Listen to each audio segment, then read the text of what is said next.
നാളെ മുതൽ നമ്മുടെ സംസ്ഥാനം സമ്പൂർണ്ണ അടച്ചിടലിലേക്കാണ് നീങ്ങുന്നത്. എല്ലാ നിയന്ത്രണങ്ങളും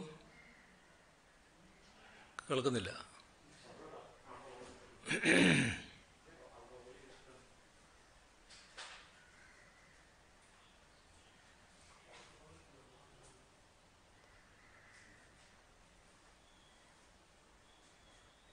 നിങ്ങൾ ചെക്ക് ചെയ്തിരുന്നില്ലേ?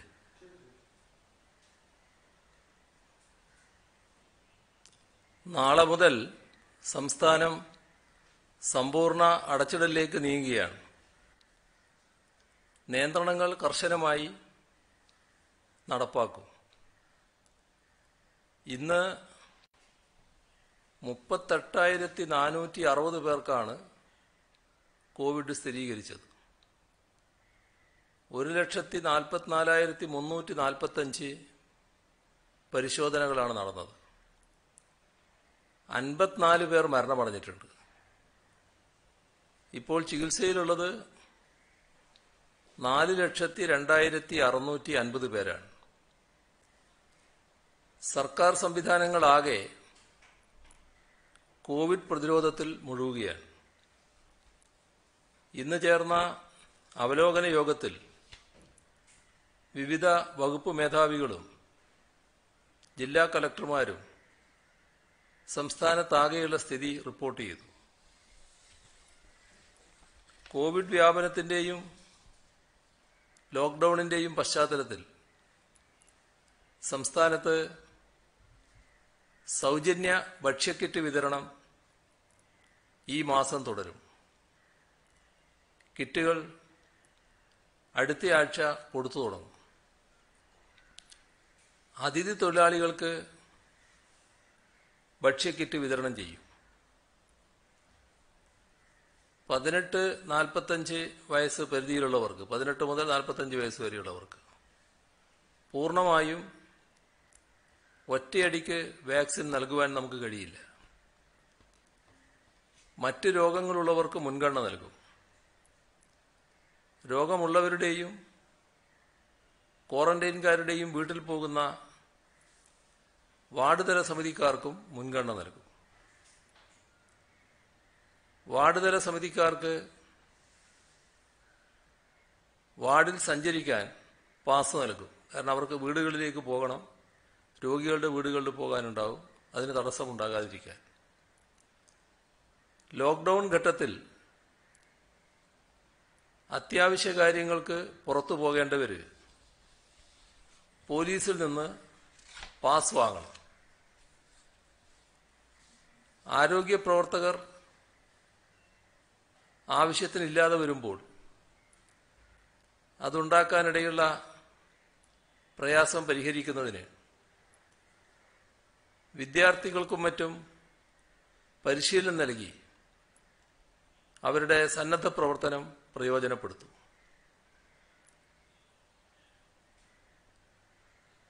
മറ്റ് സംസ്ഥാനങ്ങളിൽ നിന്ന് യാത്ര ചെയ്തു വരുന്നവർ, കേരളത്തിന് പുറത്തു നിന്ന് യാത്ര ചെയ്തു വരുന്നവർ കോവിഡ് ജാഗ്രതാ പോർട്ടലിൽ രജിസ്റ്റർ ചെയ്യണം.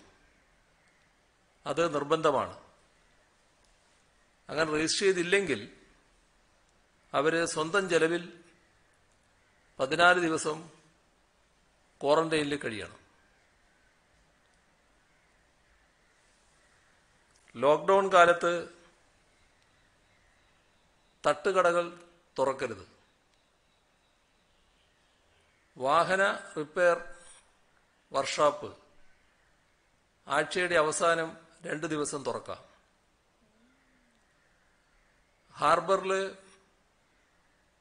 ലേലം വലിയ തോതിൽ ആൾക്കൂട്ടം ഉണ്ടാകുന്നതായതുകൊണ്ട് ആ ലേല നടപടി ഒഴിവാക്കേണ്ടതാണ്. മറ്റു ക്രമീകരണങ്ങൾ നേരത്തെ ഉണ്ടാക്കിയിരുന്നു, അത് ആ തരത്തിൽ തുടരേണ്ടതാണ്.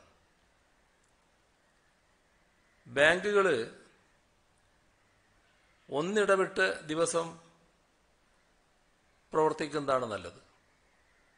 തിങ്കൾ, ബുധൻ, വെള്ളി.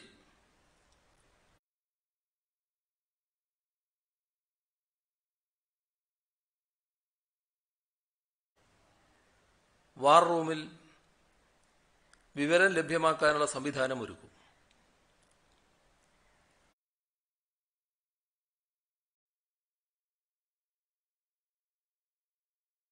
പ്രത്യേക മുറിയിലോ ആവുന്നതാണ് നല്ലത്.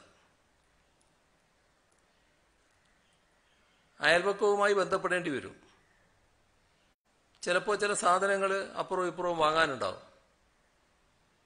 അങ്ങനെ വാങ്ങിയാൽ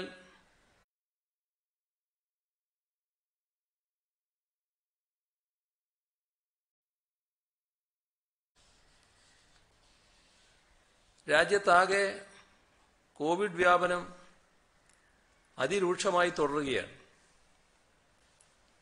4 ലക്ഷത്തിൽ പരം കേസുകളും 4000-ഓളം മരണങ്ങളുമാണ് ഇന്നലെ റിപ്പോർട്ട് ചെയ്യപ്പെട്ടത്. കോവിഡിന്റെ 2ാം തരംഗത്തെക്കുറിച്ചുണ്ടായിരുന്ന എല്ലാ കണക്കുകൾക്കും അപ്പുറമാണ് ഇപ്പോൾ സംഭവിച്ചുകൊണ്ടിരിക്കുന്ന വ്യാപനം.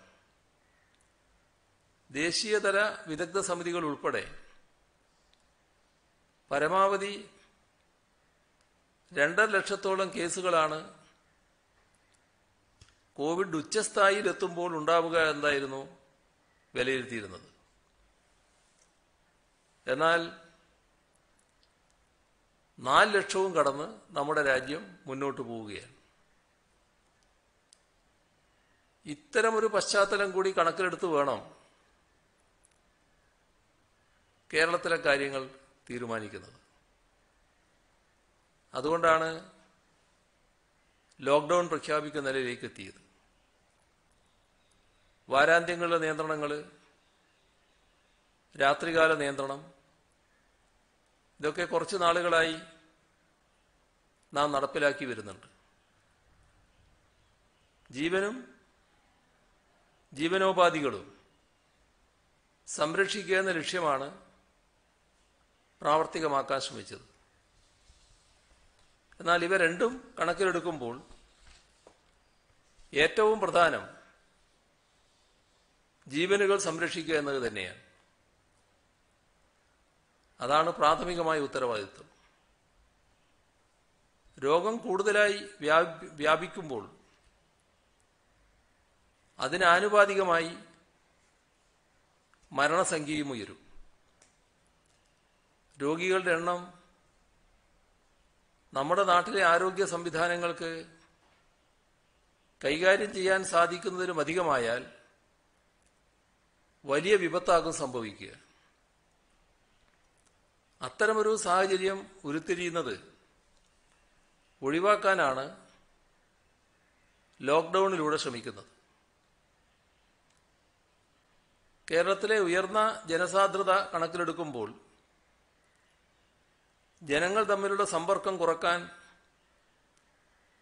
ലോക്ക്ഡൌൺ പോലെ ഫലപ്രദമായ മറ്റൊരു നടപടിയില്ല. വയോജനങ്ങളുടെയും ജീവിതശൈലി രോഗങ്ങളുള്ളവരുടെയും ജനസംഖ്യാപരമായ ഉയർന്ന അനുപാതവും കേരളത്തിൽ വളരെ കൂടുതലാണ്. ഇതെല്ലാം പരിഗണിക്കുമ്പോൾ രോഗവ്യാപനം മറ്റെവിടത്തേക്കാളും ശക്തമാകാനും മരണം വിതക്കാനും സാധ്യത കേരളത്തിലുണ്ട്. മെച്ചപ്പെട്ട ആരോഗ്യ സംവിധാനങ്ങളാണ് നമുക്കുള്ളത്. അതുകൊണ്ട് തന്നെ മറ്റു പലയിടത്തേക്കാൾ കുറഞ്ഞ മരണനിരക്ക് നമുക്ക് നിലനിർത്താൻ സാധിച്ചേക്കാം. മരണനിരക്ക് എത്ര കുറഞ്ഞാലും രോഗികളുടെ എണ്ണം ഉയർന്നാൽ മരണസംഖ്യയും ഉയരും. അങ്ങനെ കൂടുതൽ ആളുകൾക്ക് ജീവൻ നഷ്ടപ്പെടുന്ന സാഹചര്യം ഒഴിവാക്കിയേ തീരൂ. ഇന്നലെ ഉണ്ടായത് 42,000-ലധികം കേസുകളാണ്. ആ കേസുകൾക്ക് കാരണമായ സമ്പർക്കം 7 മുതൽ 10 ദിവസം മുൻപ് വരെ സംഭവിച്ചതായിരിക്കും. പുതുതായി രോഗികളാകുന്നവർക്ക് ഓക്സിജൻ, ICU പോലുള്ള കാര്യങ്ങൾ ആവശ്യമായി വരിക മിക്കവാറും ഏകദേശം ഒരാഴ്ച കഴിഞ്ഞിട്ടായിരിക്കും. അതുകൊണ്ട് ലോക്ക്ഡൌൺ പ്രഖ്യാപിച്ച ഉടനെ തന്നെ രോഗികളുടെ എണ്ണത്തിൽ വലിയ കുറവ് പ്രതീക്ഷിക്കേണ്ടതില്ല. ഒരാഴ്ചയിൽ കൂടുതൽ സമയം ലോക്ക്ഡൌണിന്റെ ഗുണഫലം കാണുന്നതിനായി എടുക്കും. ലോക്ക്ഡൌണിനപ്പുറമുള്ള നിയന്ത്രണമാണ് ഓരോരുത്തരും പാലിക്കേണ്ടത്. ലോക്ക്ഡൌൺ സംബന്ധിച്ച് സർക്കാർ പുറപ്പെടുവിച്ച നിർദ്ദേശങ്ങൾ കർശനമായി നടപ്പിലാക്കാൻ പോലീസ് നടപടി സ്വീകരിച്ചു കഴിഞ്ഞു. ഏകദേശം 25,000 പോലീസ് ഉദ്യോഗസ്ഥരെയാണ് ഇതിനായി നിയോഗിച്ചത്. ക്രമസമാധാന പാലനവുമായി ബന്ധപ്പെട്ട മുതിർന്ന ഓഫീസർമാർ നേതൃത്വം നൽകും. ലോക്ക്ഡൌൺ കാലത്ത് ചരക്ക് ഗതാഗതത്തിന് യാതൊരു തടസ്സവും ഉണ്ടാകില്ല. എന്നാൽ ജനങ്ങളുടെ യാത്ര നിയന്ത്രിക്കാൻ കർശന നടപടി സ്വീകരിക്കും. ലോക്ക്ഡൌൺ കാലത്ത് ചെയ്യാവുന്നതും ചെയ്യാൻ പാടില്ലാത്തതുമായ കാര്യങ്ങൾ പോലീസിന്റെ സാമൂഹ്യ മാധ്യമ അക്കൗണ്ടുകളിലൂടെ പ്രചരിപ്പിക്കും. ലോക്ക്ഡൌൺ നിയന്ത്രണങ്ങൾ നടപ്പാക്കുന്നത് പൊതുജനങ്ങളുടെ ക്ഷേമവും സുരക്ഷയും ഉറപ്പാക്കുന്നതിന് വേണ്ടിയാണ്. അതുകൊണ്ട് തന്നെ ഈ നടപടികളുമായി പൂർണ്ണമായും എല്ലാവരും സഹകരിക്കണമെന്ന് അഭ്യർത്ഥിക്കട്ടെ. വളരെ ഗുരുതരാവസ്ഥയിൽ കഴിയുന്നവർക്ക് ജീവൻ രക്ഷാ ഔഷധങ്ങൾ എത്തിച്ചു നൽകാൻ കഴിഞ്ഞ തവണത്തേതുപോലെ ഹൈവേ പോലീസിനെ ചുമതലപ്പെടുത്തിയിട്ടുണ്ട്. ഫയർഫോഴ്സുമായി സഹകരിച്ചായിരിക്കും ഇവരുടെ പ്രവർത്തനം. ദക്ഷിണമേഖല IG ഹർഷിത അട്ടല്ലൂരിയാണ് ഇതിന്റെ നോഡൽ ഓഫീസർ. സാമൂഹ്യ മാധ്യമങ്ങളിൽ കോവിഡിനെ സംബന്ധിച്ച് തെറ്റായ വാർത്ത പ്രചരിപ്പിച്ച് ജനങ്ങളെ പരിഭ്രാന്തരാക്കുന്നതിനെതിരെ പലതവണ മുന്നറിയിപ്പ് നൽകിയിട്ടുള്ളതാണ്. ഇക്കഴിഞ്ഞ ദിവസങ്ങളിലും അത്തരം വ്യാജ വാർത്തകൾ പ്രചരിക്കുന്നത് ശ്രദ്ധയിൽപ്പെട്ടു. കോവിഡിനെതിരെ വീട്ടിൽ തയ്യാറാക്കാവുന്ന മരുന്ന്, ആശുപത്രി കിടക്കകളുടെ ദൗർലഭ്യം, ലോക്ക്ഡൌൺ സംബന്ധിച്ച തെറ്റായ നിർദ്ദേശങ്ങൾ എന്നിവയാണ് അവയിൽ ചിലത്. വ്യാജ സന്ദേശങ്ങൾ തയ്യാറാക്കുന്നത് മാത്രമല്ല, അവ സാമൂഹ്യ മാധ്യമങ്ങളിലൂടെ പ്രചരിപ്പിക്കുന്നതും കുറ്റകരവും ശിക്ഷാർഹവുമാണ്. ചെയ്യുന്ന തെറ്റിന്റെ ആഴം മനസ്സിലാക്കാതെയാവും പലരും അവ ഷെയർ ചെയ്യുന്നത്. കുറ്റവാളികൾക്കെതിരെ കർശന നടപടി സ്വീകരിക്കാനാണ് ഉദ്ദേശിക്കുന്നത്. വ്യാജ സന്ദേശങ്ങൾ തയ്യാറാക്കുന്നവരെയും ഷെയർ ചെയ്യുന്നവരെയും കണ്ടെത്തി കേസ് രജിസ്റ്റർ ചെയ്യാൻ പോലീസിന് നിർദ്ദേശം നൽകിയിട്ടുണ്ട്. ഇത്തരം വാർത്തകൾ സൃഷ്ടിക്കുകയും ഷെയർ ചെയ്യുകയും ചെയ്യുന്നവരെ കണ്ടെത്താൻ പോലീസ് ആസ്ഥാനത്തെ ഹൈടെക് ക്രൈം എൻക്വയറി സെല്ലിനും തിരുവനന്തപുരം, കൊച്ചി, കോഴിക്കോട് എന്നിവിടങ്ങളിലെ സൈബർ ഡോമിനും നിർദ്ദേശം നൽകി. ജില്ല വിട്ട് യാത്ര ചെയ്യുന്നതിന് പാസ് വാങ്ങണമെന്ന് ഇത്തവണ നിർദ്ദേശം നൽകിയിട്ടില്ല. എന്നാൽ കഴിഞ്ഞ വർഷം ഇത്തരം നിർദ്ദേശം നൽകിയിരുന്നു. ഇതിനായി അന്ന് പുറത്തിറക്കിയ പാസിന്റെ മാതൃകകൾ ഇപ്പോൾ പലരും സാമൂഹ്യ മാധ്യമങ്ങളിൽ പ്രചരിപ്പിക്കുന്നുണ്ട്. തെറ്റിദ്ധാരണാജനകമായ ഇത്തരം വാർത്തകൾ പ്രചരിപ്പിക്കുന്നവർക്കെതിരെ കേസ് രജിസ്റ്റർ ചെയ്യും.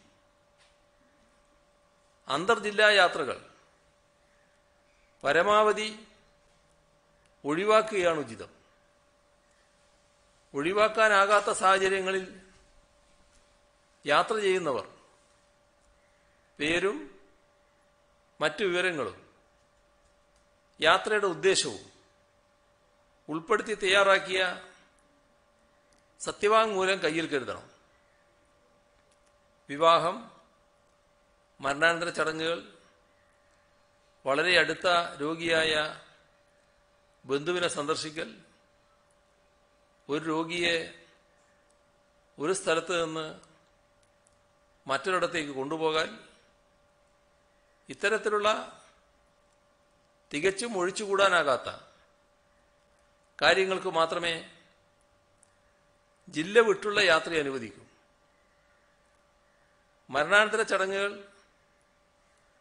നേരത്തെ നിശ്ചയിച്ച വിവാഹം എന്നിവയ്ക്ക് കാർമ്മികത്വം വഹിക്കേണ്ട പുരോഹിതന്മാർക്ക് ജില്ല വിട്ട് യാത്ര ചെയ്യുന്നതിനും തിരിച്ചു പോകുന്നതിനും നിയന്ത്രണമില്ല. സ്വയം തയ്യാറാക്കിയ സത്യപ്രസ്താവന, തിരിച്ചറിയൽ കാർഡ്, ക്ഷണക്കത്ത് എന്നിവ അവർ കയ്യിൽ കരുതേണ്ടതാണ്. അതിഥി തൊഴിലാളികളുടെ ജോലിയും വരുമാനവും നഷ്ടപ്പെടുത്തരുതെന്ന കണക്കൂട്ടലിലാണ് നിർമ്മാണ പ്രവർത്തനങ്ങൾ തുടരാൻ അനുമതി നൽകിയിട്ടുള്ളത്. അതിഥി തൊഴിലാളികൾ കോവിഡ് ബാധിതരല്ലെന്ന് ഉറപ്പാക്കി അവർക്ക് നിർമ്മാണ സ്ഥലത്ത് തന്നെ താമസ സൗകര്യവും ഭക്ഷണവും നൽകേണ്ട ബാധ്യത കരാറുകാരന് അല്ലെങ്കിൽ കെട്ടിട ഉടമസ്ഥന് ഉണ്ട്. അതിന് സാധിക്കാത്ത പക്ഷം അവർക്ക് യാത്രാ സൗകര്യം ഒരുക്കി നൽകേണ്ടതാണ്.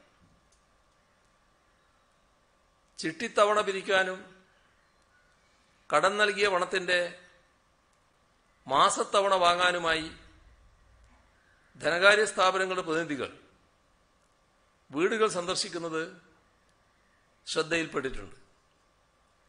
ഇത്തരം സന്ദർശനങ്ങൾ ലോക്ക്ഡൌൺ അവസാനിക്കുന്നതുവരെ ഒഴിവാക്കേണ്ടതാണ്. കഴിഞ്ഞ 24 മണിക്കൂറിനുള്ളിൽ സംസ്ഥാനത്ത് മാസ്ക് ധരിക്കാത്ത 22,325 പേർക്കെതിരെ കേസ് രജിസ്റ്റർ ചെയ്തു. സാമൂഹ്യ അകലം പാലിക്കാത്തതിന് 12,684 പേർക്കെതിരെയും നിയമ നടപടി സ്വീകരിച്ചു. പിഴയായി 64,59,650 രൂപയാണ് ഇക്കഴിഞ്ഞ ദിവസം ഈടാക്കിയത്. വികേന്ദ്രീകൃതമായ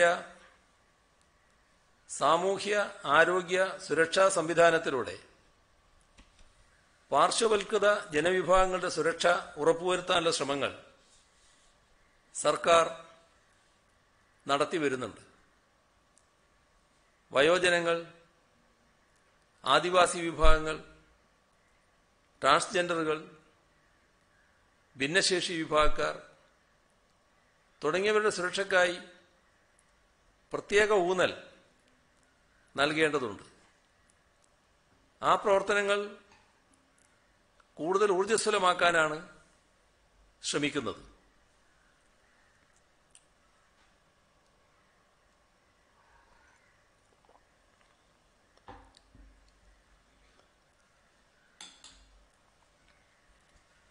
കുടുംബാരോഗ്യ കേന്ദ്രങ്ങൾക്കാണ് ഇക്കാര്യത്തിൽ വലിയ പങ്ക് വഹിക്കാനുള്ളത്. ആർദ്രം പദ്ധതിയുടെ ഭാഗമായി 500-ൽ പരം പ്രാഥമിക ആരോഗ്യ കേന്ദ്രങ്ങളാണ് കുടുംബാരോഗ്യ കേന്ദ്രങ്ങളായി ഉയർത്തിയത്.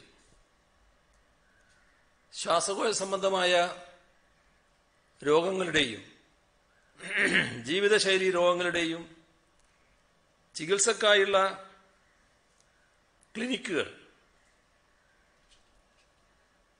കോവിഡ് കാലത്തിന് മുൻപ് തന്നെ ആരംഭിച്ചിരുന്നു. കോവിഡ് കാലത്ത് ജീവിതശൈലീ രോഗമുള്ളവർക്ക് മരുന്നുകൾ വീടുകളിൽ എത്തിക്കാനുള്ള സൗകര്യങ്ങൾ ഇത് മുഖാന്തരം നടപ്പാക്കിയിരുന്നു. ഇവർക്കാവശ്യമായ സുരക്ഷ കൂടുതൽ കാര്യക്ഷമതയോടെ ഉറപ്പുവരുത്താൻ ഇ ഹെൽത്ത് സംവിധാനം ഉപയോഗിച്ച് ഓരോ പ്രാഥമിക ആരോഗ്യ കേന്ദ്രത്തിന് കീഴിൽ ഇത്തരം രോഗങ്ങൾ ബാധിതരായവരുടെ ഡാറ്റാബേസ് തയ്യാറാക്കും. നിലവിൽ കോവിഡ് സൃഷ്ടിച്ച സാഹചര്യം ഭാവിയിൽ ആവർത്തിക്കുകയാണെങ്കിൽ ഇത്തരമൊരു ഡാറ്റാബേസ് കയ്യിലുണ്ടാകുന്നത് ഗുണകരമായിരിക്കും. ആരോഗ്യ സംവിധാനങ്ങളുടെ കരുത്ത് വർദ്ധിപ്പിക്കുന്ന സർജ് പ്ലാൻ അതിശക്തമായി നടപ്പിലാക്കിയ സംസ്ഥാനമാണ് കേരളം. മുൻപുണ്ടായിരുന്ന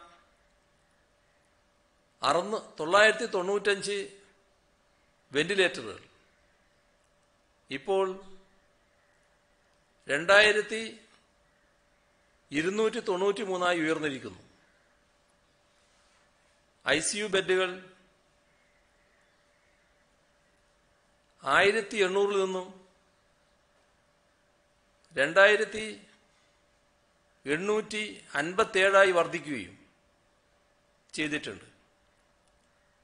ഇത് സർക്കാർ ആശുപത്രികളുടെ മാത്രം കണക്കാണ്. ഇതിനു പുറമെ സ്വകാര്യ ആശുപത്രികളിലെ സംവിധാനങ്ങൾ വേറെയുമുണ്ട്. ഓക്സിജൻ ലഭ്യതയുടെ കാര്യത്തിലും ആവശ്യമായ നടപടികൾ നാം സ്വീകരിച്ചിട്ടുണ്ട്. പക്ഷേ എത്ര ശക്തമായ സംവിധാനങ്ങൾ ഒരുക്കിയാലും രോഗവ്യാപനത്തിന്റെ തോത് നിയന്ത്രണാതീതമായാൽ ഒന്നും ചെയ്യാൻ സാധിക്കാത്ത സ്ഥിതിവിശേഷമുണ്ടാകും. പല വികസിത രാജ്യങ്ങളിലുമുണ്ടായ ദുരന്തങ്ങൾ ഉദാഹരണങ്ങളായി നമ്മുടെ മുൻപിലുണ്ട്. എല്ലാ സർക്കാർ സ്വകാര്യ ആശുപത്രികളിലെയും ICU ബെഡുകൾ, വെന്റിലേറ്ററുകൾ, ബെഡുകൾ എന്നിവയുടെ മാനേജ്മെന്റ് അതത് ജില്ലകളിലെ DPMSU മുഖാന്തരമായി നടക്കും.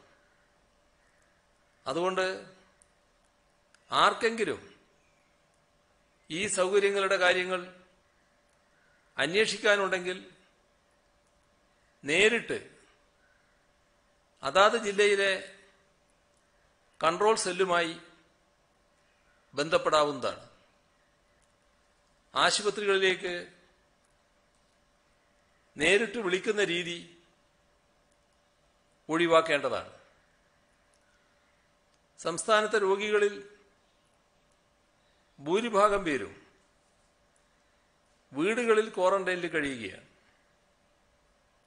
വീടുകളിൽ സൗകര്യമില്ലാത്തവർ തദ്ദേശഭരണ സ്ഥാപനങ്ങളുടെ നേതൃത്വത്തിൽ നടക്കുന്ന ഡൊമിസിലറി കെയർ സെന്ററുകളിൽ കഴിയുന്നു. സംസ്ഥാനത്താകെ 138 ഡൊമിസിലറി കെയർ സെന്ററുകളാണുള്ളത്. അവയുടെയെല്ലാം എണ്ണം വർദ്ധിപ്പിക്കുകയാണ്.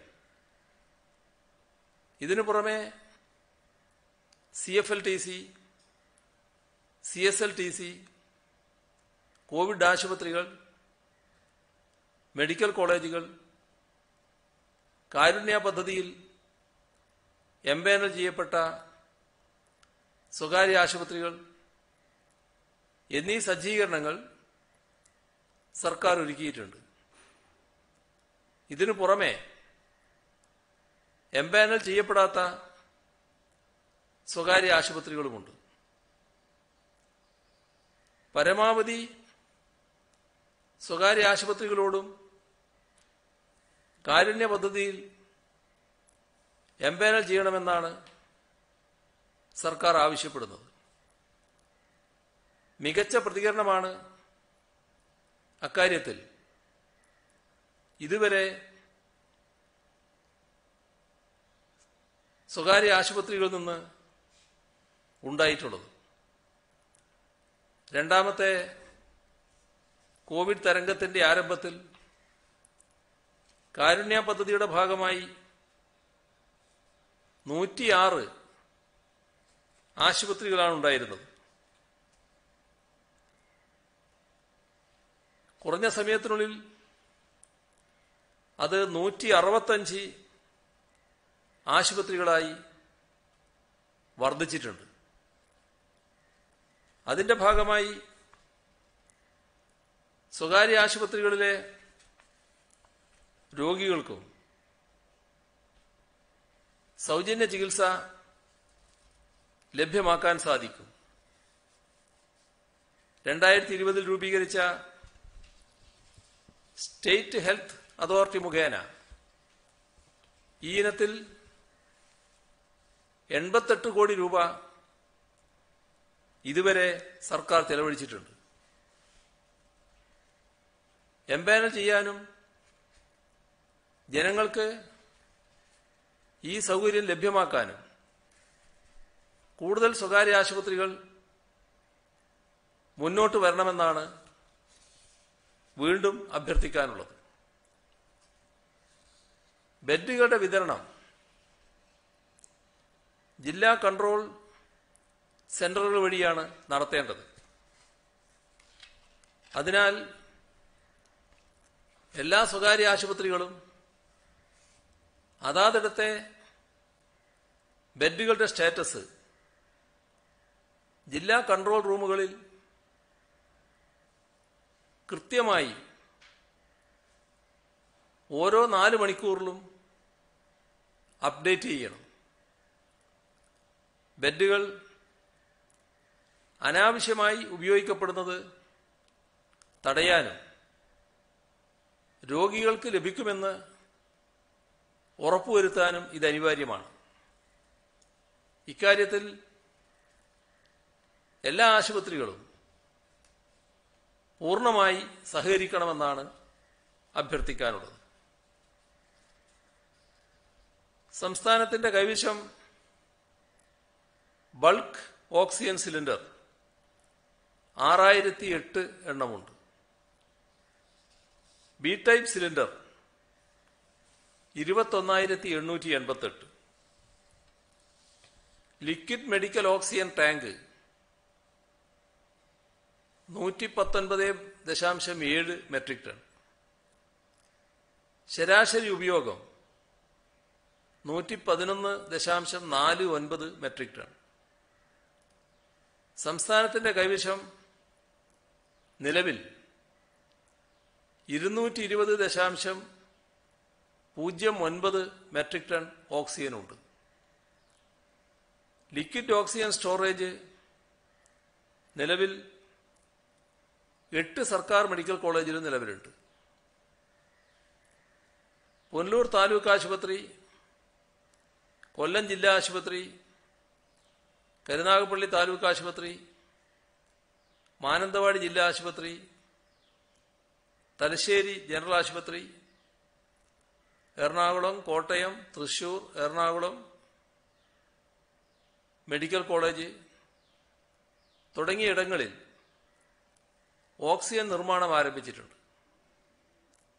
അതിന്റെ അംഗീകാരത്തിലുള്ള പ്രവർത്തനങ്ങൾ നടന്നുകൊണ്ടിരിക്കുന്നു. തിരുവനന്തപുരത്ത് പുതുതായി നിർമ്മിച്ച പ്ലാന്റ് നാളെ കമ്മീഷൻ ചെയ്യും. 9 യൂണിറ്റുകൾക്കുള്ള അംഗീകാരം ലഭിച്ചിട്ടുണ്ട്. 38 യൂണിറ്റുകൾക്ക് അംഗീകാരത്തിനുള്ള പ്രവർത്തനങ്ങൾ നടക്കുന്നു.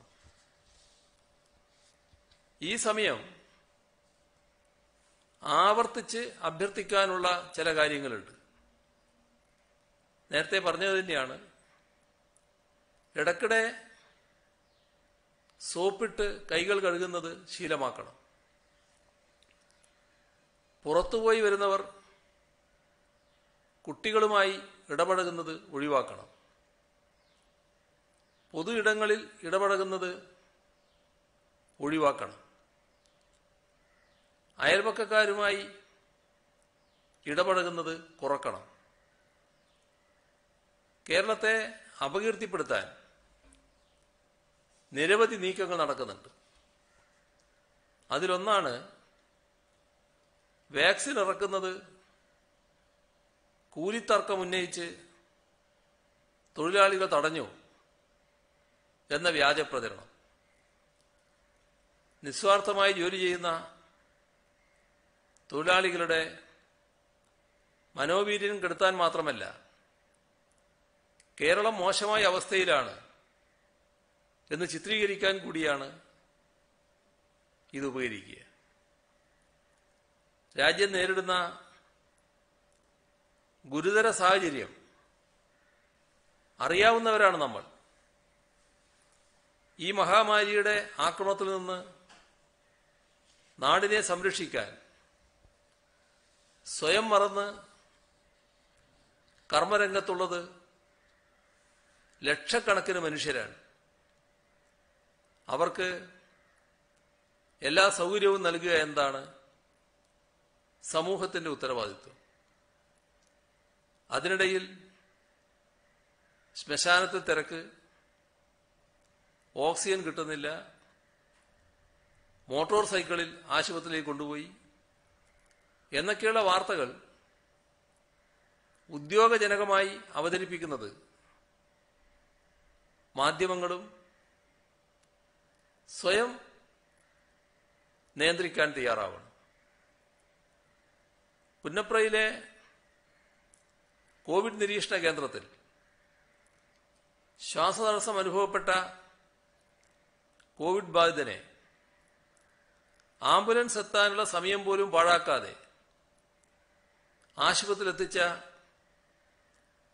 2 ചെറുപ്പക്കാരുടെ സന്നദ്ധതയാണ് മറ്റൊരു തരത്തിൽ ചിത്രീകരിക്കാൻ ശ്രമമുണ്ടായത്.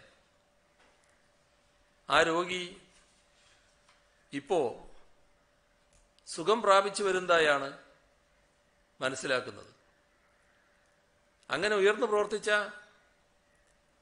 യുവതീ യുവാക്കളെ ഈ ഘട്ടത്തിൽ അഭിനന്ദിക്കുന്നു. നാം നേരിടുന്നത് അസാധാരണമായ സാഹചര്യമാണ്. പലപ്പോഴും സൗകര്യങ്ങൾ പോരാതെ വരും.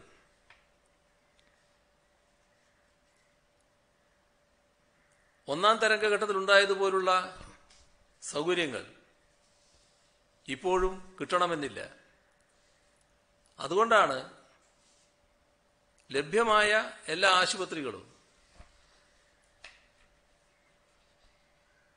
ആരോഗ്യപരിപാലന സംവിധാനങ്ങളും കോവിഡ് ചികിത്സക്കായി ഉപയോഗിക്കുന്നതിന് വേണ്ടി ശ്രമിക്കുന്നത്. അതിന് സഹായം നൽകുകയാണ് വേണ്ടത്. ദൗർഭാഗ്യവശാൽ ഈ ദുരന്തം അവസരമാക്കിയെടുക്കാനുള്ള ചില ശ്രമങ്ങൾ ഉണ്ടാകുന്നുണ്ട്.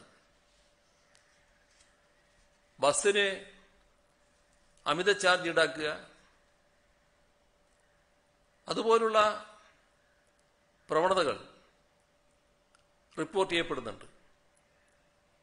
അത്തരം നടപടികൾ അംഗീകരിക്കാവുന്നതല്ല. അതിനെതിരെ ശക്തമായ നടപടിയും സർക്കാർ സ്വീകരിക്കും.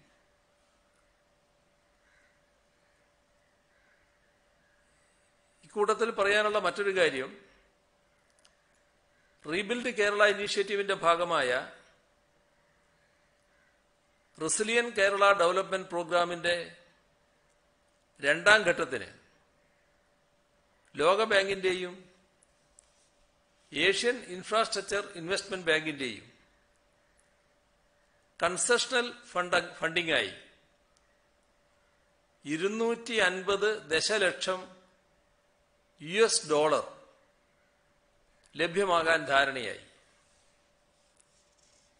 കാലാവസ്ഥാ വ്യതിയാനത്തെയും പ്രകൃതി ദുരന്തങ്ങളെയും പാർശ്വവ്യാധികളെയും മഹാമാരികളെയും ചെറുക്കാനുള്ള കേരളത്തിന്റെ ശേഷി വർദ്ധിപ്പിക്കാൻ ഉദ്ദേശിച്ചുള്ള പദ്ധതികളാണ് അതിന്റെ ഭാഗമായി നടപ്പാക്കുക. റെസിലിയന്റ് കേരള ഡെവലപ്മെന്റ് പ്രോഗ്രാമിന്റെ ഒന്നാം ഘട്ടത്തിന് 2019 ഓഗസ്റ്റിൽ വേൾഡ് ബാങ്ക് 250 ദശലക്ഷം $US സഹായം ലഭ്യമാക്കിയിരുന്നു. അതിനുശേഷം ജർമ്മൻ ഡെവലപ്മെന്റ് ബാങ്ക് 100 ദശലക്ഷം യൂറോയും ലഭ്യമാക്കിയിരുന്നു. ബിൽഡ് ബാക്ക് ബെറ്റർ എന്ന തത്വത്തെ അടിസ്ഥാനപ്പെടുത്തി പൊതു സ്വകാര്യ ആസ്തികൾ മെച്ചപ്പെടുത്താനും അങ്ങനെ ജനങ്ങളുടെ ജീവിത നിലവാരം മെച്ചപ്പെടുത്താനുമാണ് റീബിൽഡ് കേരള ഡെവലപ്മെന്റ് പ്രോഗ്രാമിന്റെ രണ്ടാം ഘട്ടത്തിലൂടെ ലക്ഷ്യമിടുന്നത്. കേന്ദ്ര സർക്കാരിന്റെ ഡിപ്പാർട്ട്മെന്റ് ഓഫ് എക്കണോമിക്സ് അഫയേഴ്സ് അതുമായി ബന്ധപ്പെട്ട് കേരളം സമർപ്പിച്ച പ്രാഥമിക പ്രോജക്ട് പ്രപ്പോസൽ അംഗീകരിച്ചിട്ടുണ്ട്. സംസ്ഥാനത്തിന്റെ ആസ്തികളെ മെച്ചപ്പെടുത്തി അപകടങ്ങളെ അതിജീവിക്കാനും പ്രളയങ്ങളെ ചെറുക്കാനും ഹരിത കേരളത്തെ പുനർനിർമ്മിക്കാനും ഈ പദ്ധതി ഉപകരിക്കും. കോവിഡ്-19 മഹാമാരിക്കെതിരെയുള്ള സംസ്ഥാനത്തിന്റെ പോരാട്ടത്തെയും ഈ പദ്ധതി ശാക്തീകരിക്കും. ലോകബാങ്കുമായി ബന്ധപ്പെട്ട ചർച്ചകൾ പൂർത്തിയാക്കിയിട്ടുണ്ട്. ഏഷ്യൻ ഇൻഫ്രാസ്ട്രക്ചർ ഇൻവെസ്റ്റ്മെന്റ് ബാങ്കുമായി ബന്ധപ്പെട്ട ചർച്ചകൾ അടുത്തയാഴ്ച നടത്തും. ചർച്ചകൾ വിജയകരമായി പൂർത്തിയാകുന്നതോടെ കേന്ദ്ര സർക്കാർ ഈ ഏജൻസികളുമായി ബാധ്യതാപത്രത്തിൽ ഒപ്പുവെക്കും. മാർച്ച് മാസത്തിൽ 210 ദശലക്ഷം $US ഖരമാലിന്യ സംസ്കരണ പദ്ധതിക്കുള്ള സഹായം വേൾഡ് ബാങ്ക് അംഗീകരിച്ചിരുന്നു. തെരഞ്ഞെടുപ്പ് പെരുമാറ്റച്ചട്ടം നിലവിലുണ്ടായിരുന്നതിനാൽ അത് ആ ഘട്ടത്തിൽ പ്രസിദ്ധപ്പെടുത്താൻ കഴിഞ്ഞില്ല.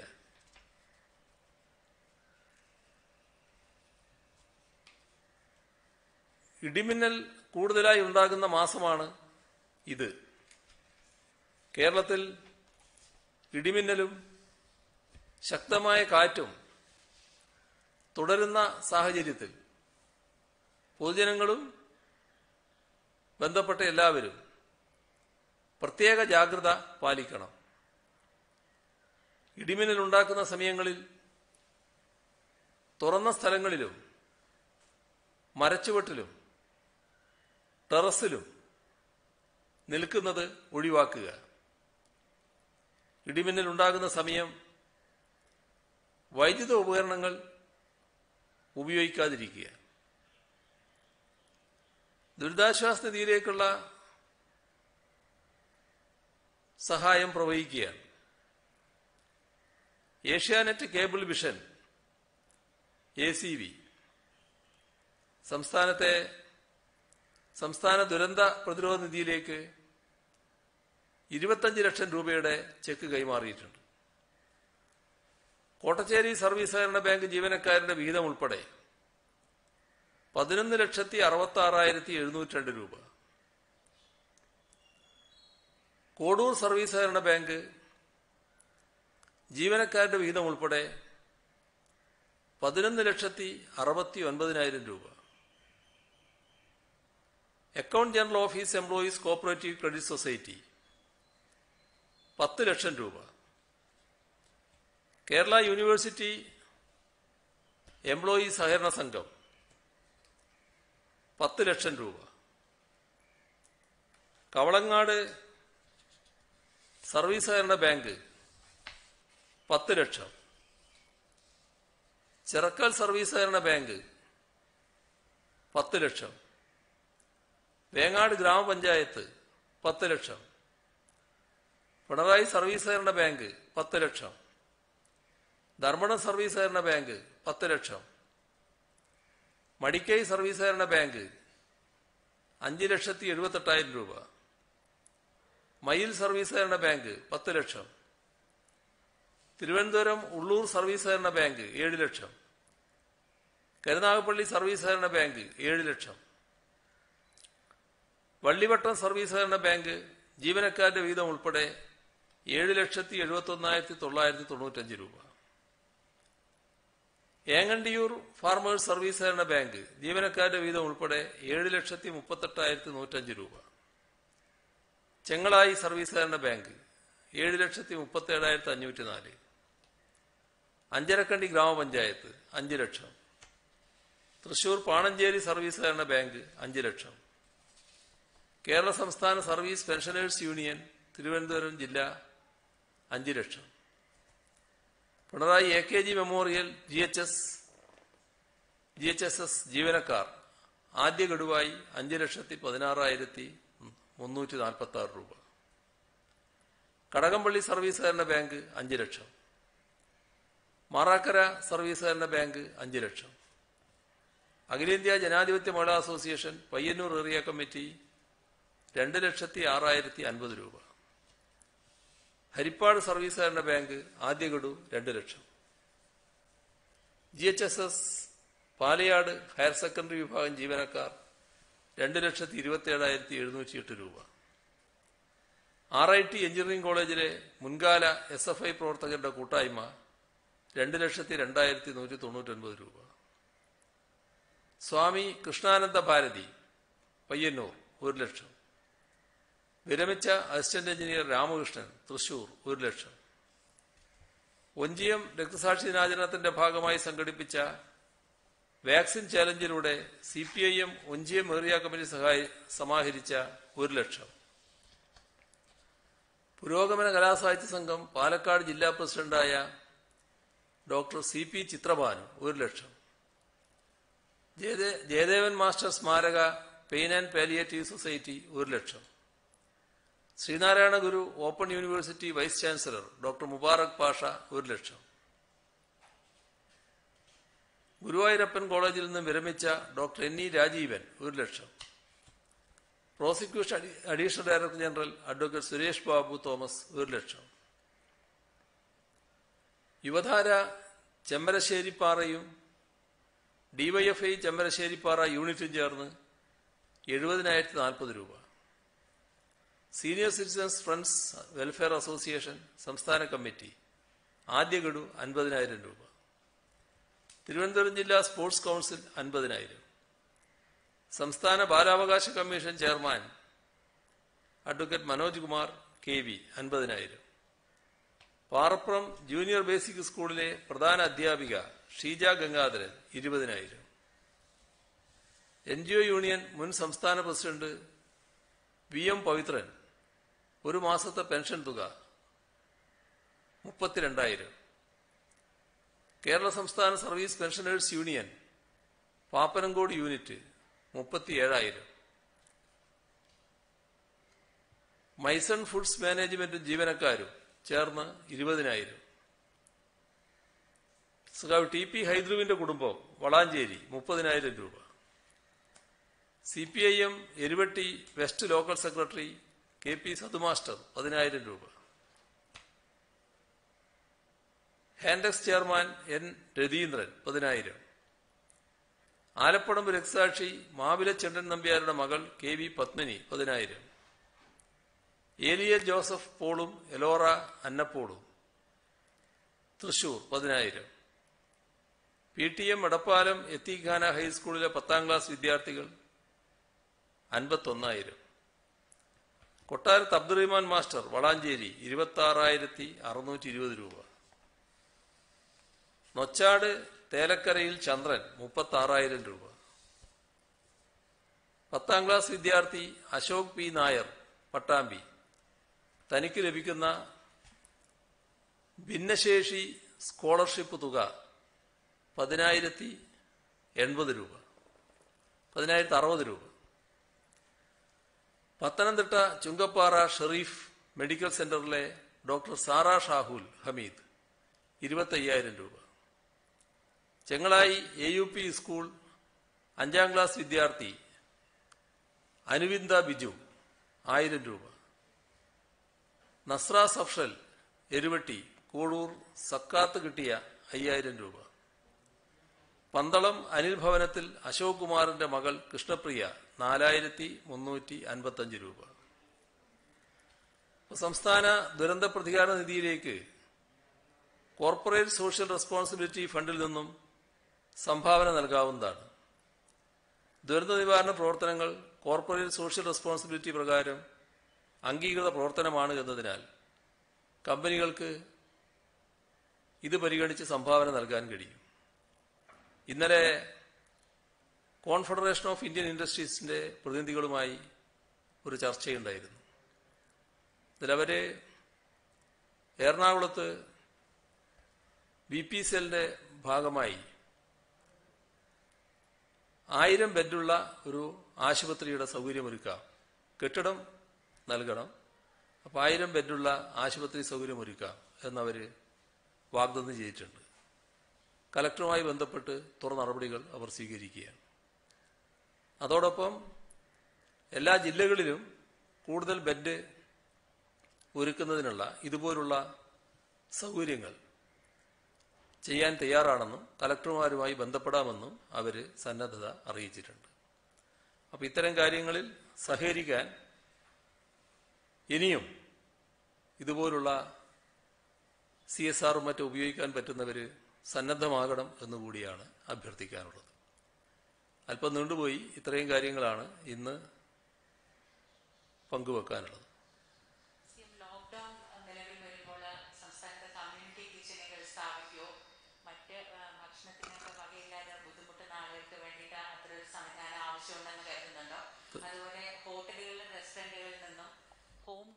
ഭക്ഷണത്തിന് ഹോം ഡെലിവറി അനുവദിക്കുമോ?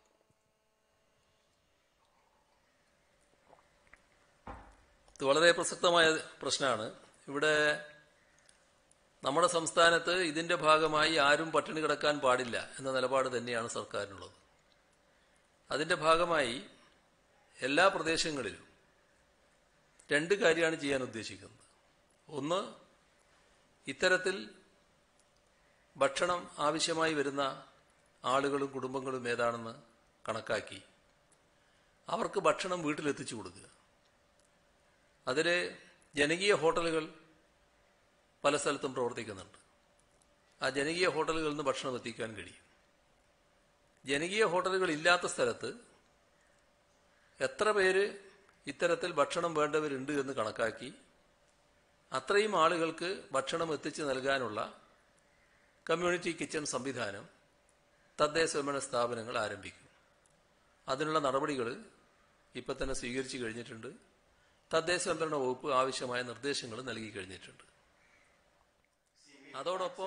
അതോടൊപ്പം ഹോട്ടലുകളുടെ കാര്യത്തിൽ ഈ പാർസലായിട്ട് ഭക്ഷണം കൊടുക്കുന്നതിന് തടസ്സങ്ങളില്ല.